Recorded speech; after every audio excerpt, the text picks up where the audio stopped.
तर जय शिवराय मित्रांनो, मी विनायक लिमन म्हणजेच तुमचा लाडका व्लॉगर विन्या। तर मित्रांनो, आजचा आपला हा ब्लॉग कुठल्याही कॉमेडी कंटेंट किंवा फन ॲक्टिव्हिटीवरती नाही आहे। आजचा हा ब्लॉग राष्ट्रीय सेवा योजना अंतर्गत विशेष श्रम संस्कार शिबिर मौजे पिंपरी येथे गेले काही दिवस राबवण्यात आला होता। तर जरा पण न वेळ घालवता चला व्हिडिओ स्टार्ट करूया। तर आपल्याला आज राजगडवरील स्वच्छता करायची होती। किल्ले राजगड हा महाराष्ट्रातील एक अतिशय ऐतिहासिक आणि महत्त्वाचा किल्ला म्हणून ओळखला जातो आणि आम्हाला अतिशय आनंद होतोय की आपल्या छत्रपती शिवाजी महाराजांच्या गडकिल्ल्यांची स्वच्छता करण्याचे काम आमच्या हाती होते। तर आता आपल्यासोबत आहे आदित्य दादा माने। तर आपल्याला मार्गदर्शन करतील राजगड विषयी।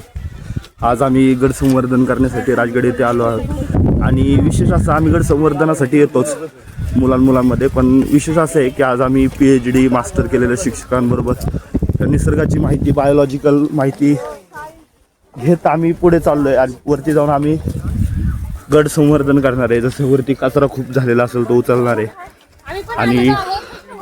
आणि किल्ल्याचा खूप छान असा अनुभव घेणार आहोत। धन्यवाद। आदित्य दादाने अतिशय सुंदर मार्गदर्शन केल्यानंतर आपण निघालो वरती।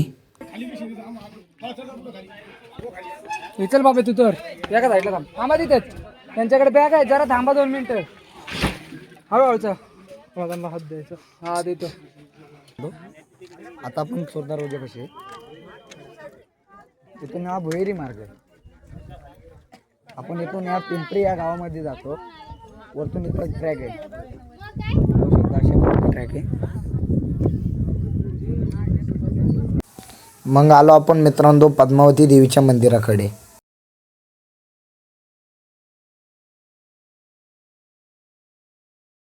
देवीचे दर्शन घेतल्यानंतर लागलो किल्ल्याची स्वच्छता करायला।